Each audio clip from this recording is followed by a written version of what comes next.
At first glance, our November Masterworks concert may appear to be a very traditional program. It begins with a short showpiece for orchestra like an overture, and it has a concerto and a symphony. But on closer inspection, we see that this is not your run-of-the-mill orchestra concert.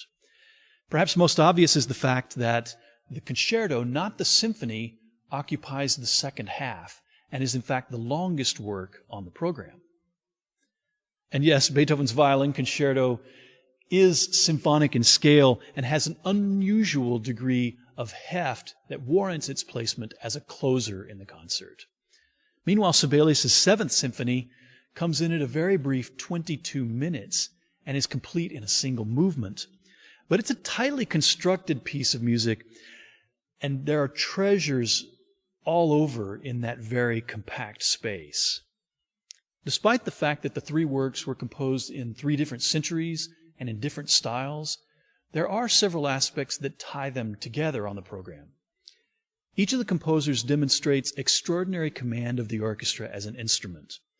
Their senses of orchestration and how to combine the instruments to create unique and colorful soundscapes reflects mastery of the orchestra available to each composer, from the relatively modest ensemble of Beethoven's time to the full or expanded orchestra of today.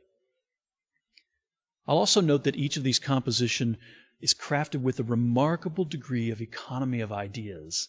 They are structured from and driven by small concepts or motives that serve as seeds for development and elaboration. It's an approach that Beethoven elevated to the highest forms. And Sibelius and Kleins' music is a testament to the lasting impact, or we could even call it the shadow, of Beethoven. There's one other curious tie between the works on this program that may fall more in the realm of trivia or coincidence than specific design, but I think it's worth noting anyway, and that is that each of these works begins with percussion.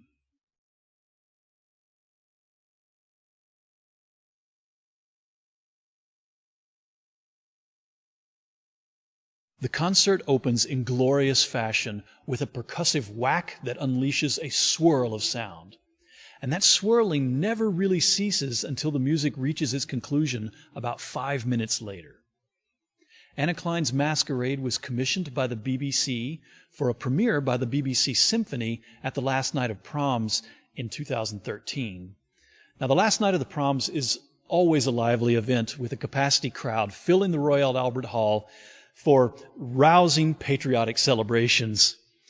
And the nonstop motion and kaleidoscopic color of Klein's score made it a perfect opening for such an event.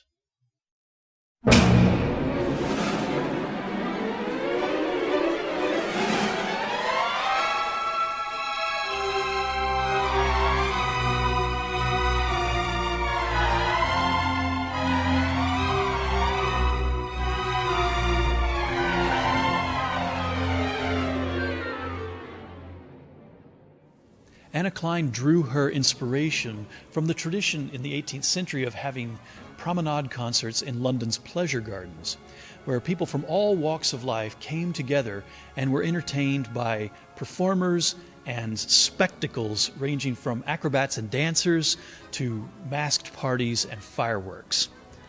The music has that dizzying quality as if we're surrounded by activity in constant motion.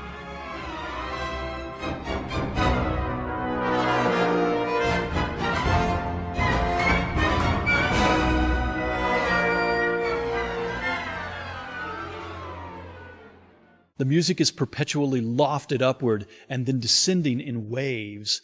That sense of swelling is enhanced by the swirling in the strings and woodwinds and these rolls in the timpani.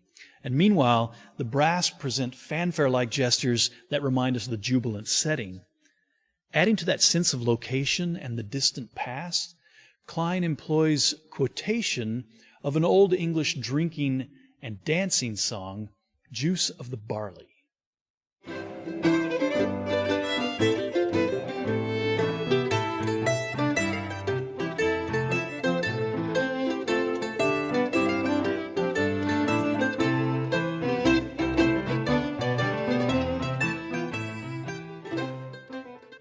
Of course, Klein's treatment of that song is more abstract, and it seems to surge forth and recede in equal measure, suggesting that we have perhaps passed by the band on the way to another scene. From that first smack of sound to the rousing conclusion, the party never lets up.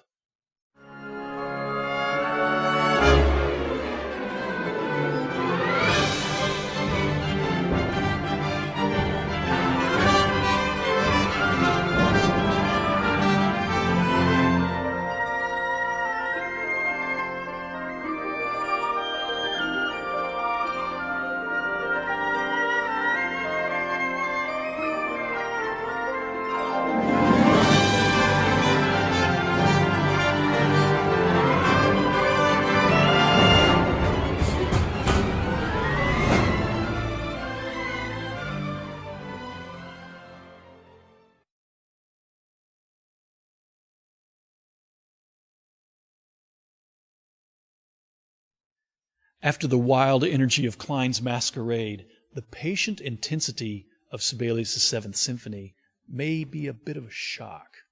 But just wait. The 3 solo timpani notes that set this score into motion foretell an extraordinary journey. Sibelius is one of those few figures who, like Shostakovich, proved that the symphonic form did not meet its evolutionary conclusion at the end of the 19th century. Throughout his career, he continued to explore possibilities and refine his approach, and the 7th is his final statement on the matter.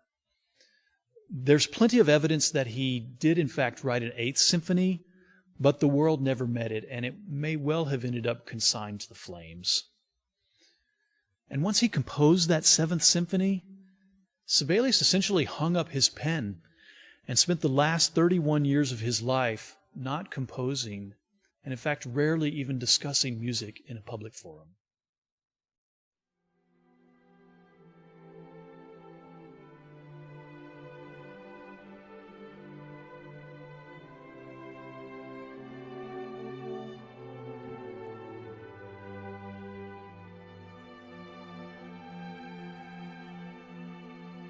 As legend has it, in a 1907 meeting between Jean Sibelius and Gustav Mahler, there was a discussion of the symphony where Sibelius admired the form for its severity and the logic and connection between ideas.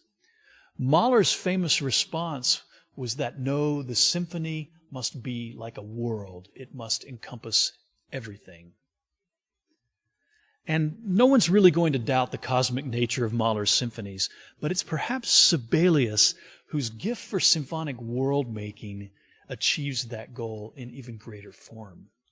And the 7th is a superb example. Sibelius' music is often described in terms of reference to the natural world, the way he creates sonic landscapes and captures the vistas of his Finnish homeland. His incredible sense of timing, or perhaps patience, as he builds these moments is a form of mind control on the listener. And the way he prepares and creates surprises is exquisite. Take, for example, the opening bars of the symphony. Once the solo timpani set the music into motion, what we hear is a simple rising scale. Once we've heard just a few notes, we essentially know what to expect as each note leads to the next. But then that scale gives way to a chord in the horns and woodwinds that seemingly comes from nowhere previously suggested. And that chord lingers and evolves and eventually opens into a lighter, more ethereal space that is a far cry from the ominous opening scale.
The symphony is not so much about long, singable melodies, but more about development of ideas, motives, moods, scenes, and moments.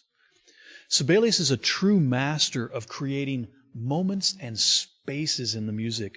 A wonderful example takes place only a few minutes into the score, where a slowly intensifying passage, driven by a repeated rising gesture, gives way into a glorious, echoing space.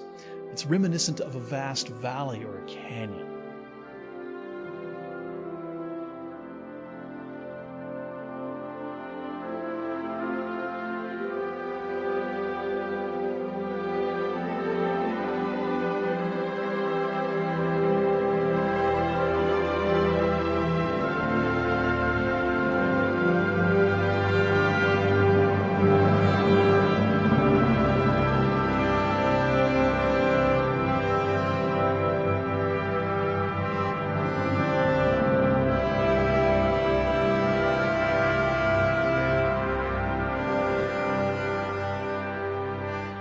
And while this satisfying moment may seem rather novel, it's worth noting its resemblance to another C major symphony and a passage where Johannes Brahms uses a similar texture to create the sound of Alp horns echoing around in the mountains.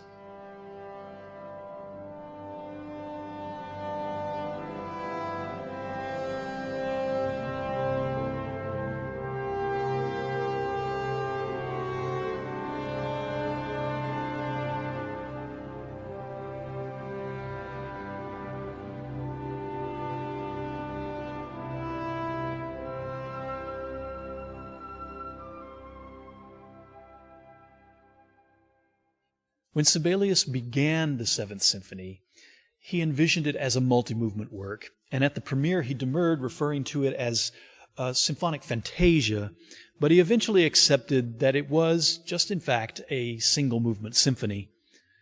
Some hear it as still having distinct sections, but Sibelius's clever manner of obscuring tempo and his reluctance to lock into fixed delineation resists clear-cut division. Instead, he opts for varying levels of motion that slip seamlessly back and forth. Here's an example of such a passage where some gestures seem to push toward being part of a faster movement, but others seem to be remaining relaxed. At times, one seems to win out, but then it easily slides back toward the other in an ever-changing relationship.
There's some debate about the nature of the conclusion of this symphony. Is it a solid expression of triumph, or is it something more tormented? In the end, we find ourselves back in that vast echoing space, haunted by two-note urging gestures in the woodwinds, and then an oh-so-controlled crescendo that pushes toward focus and resolution. When it finally seems to arrive, instead of just basking in the simple glory of a C major chord, Sibelius has all of the strings lean into the note B natural. It's a note that points towards C, but refuses to resolve it. It resists. Indeed, in the end, it finally does resolve, but that lasting struggle at the end, does it lead to ultimate satisfaction, or is it something more pained and conflicted?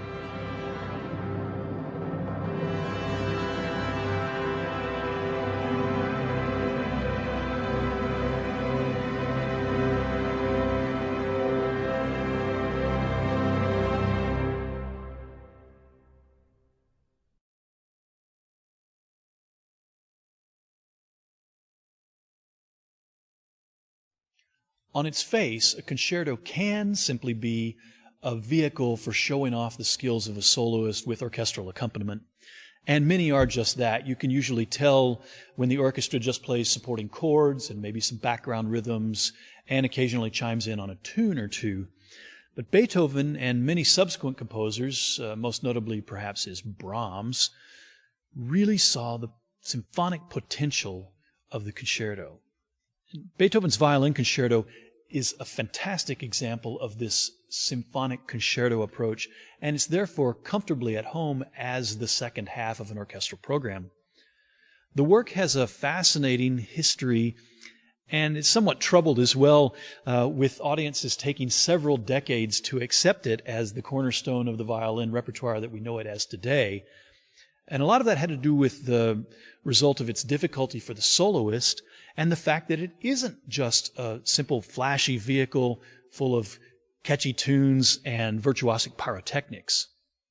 But it is a showpiece, and it's not just a showpiece for the soloist. This is a true masterpiece of virtuosic composition.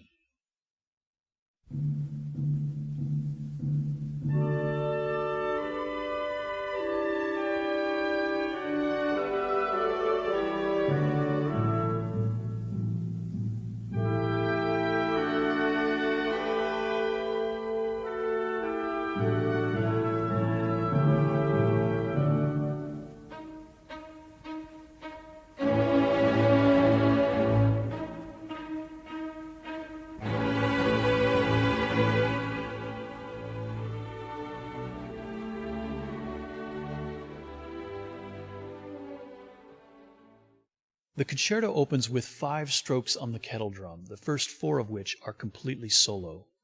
Now, Beethoven had a masterful approach to the timpani and didn't hesitate to use them as solo instruments. Timpanists often view Beethoven's music as some of the most satisfying and challenging to play, so it's not completely out of character to begin this way, but it is unusual. And that quiet but firm knocking that sets everything into motion is going to be a powerful force throughout the whole first movement. In fact, that and a pair of 2-bar melodic gestures are the essential building blocks of this movement, whose duration comes in at just a few minutes shorter than that of the entire Fifth Symphony.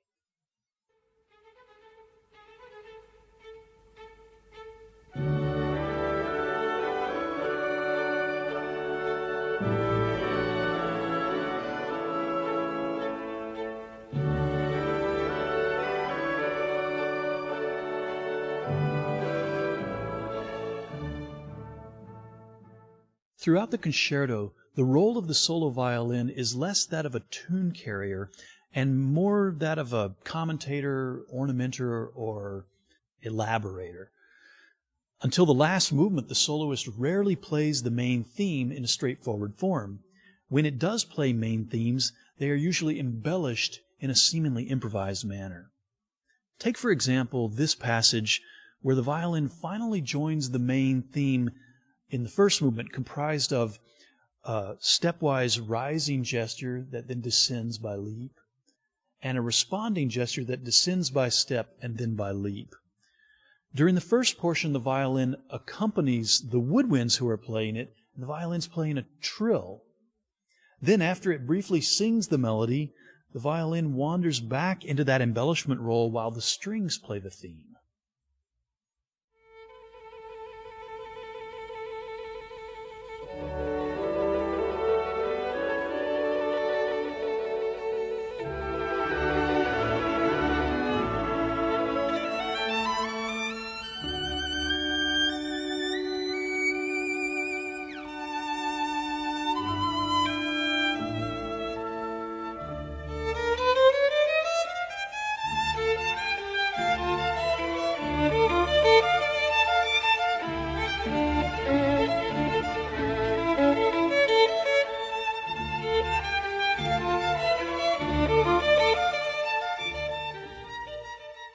One of the biggest, most important moments of many concertos is the cadenza.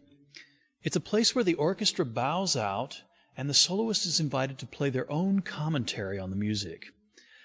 Originally, cadenzas were usually improvised on the spot in performance, but some composers wrote theirs out essentially to ensure the musical merits of the cadenza. And sometimes composers wrote cadenzas for other composers' work, as Beethoven famously did for Mozart's D minor piano concerto.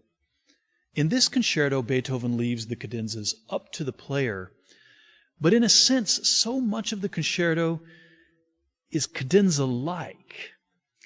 And Beethoven has already provided plenty of extra commentary for the soloist throughout the entire work.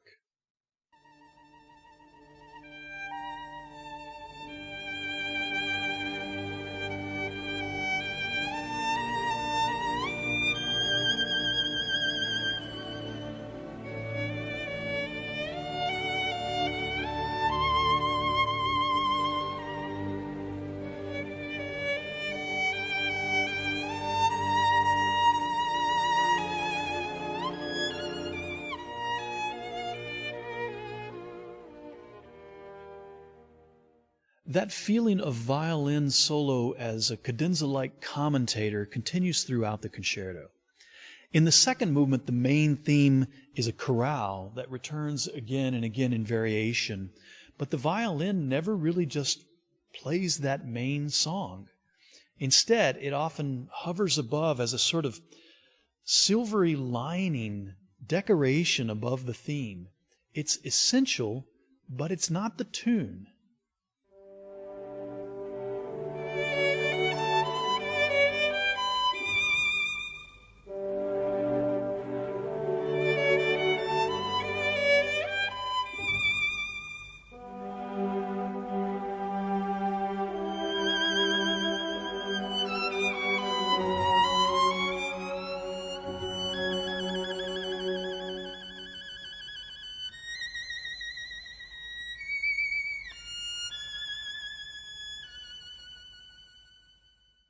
When we get to the last movement, the soloist finally gets a moment of extreme clarity and melodic satisfaction as it now not only plays the main tune, but does it alone, before anyone else. It gets to introduce the idea. We can feel the pent-up energy from the orchestra as it has to wait its turn until it finally bursts forth with that exuberant melody.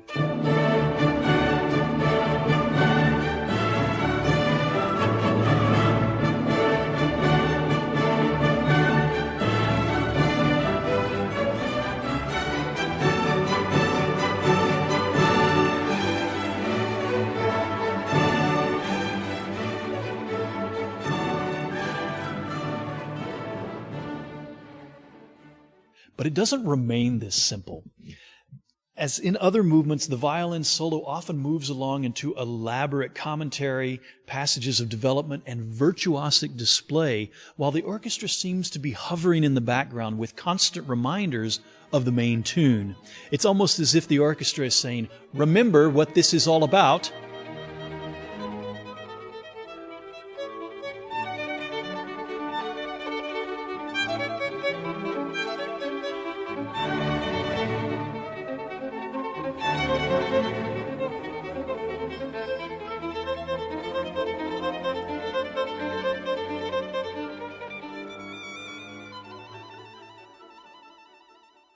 To learn more about the music on this program, its history, and the composers who created it, please be sure to read Richard E. Rada's notes in the program book. And now, I invite you to join us, the Des Moines Symphony Orchestra and Maestro Joseph Giunta, for our third Masterworks program of the season, Beethoven's Violin Concerto.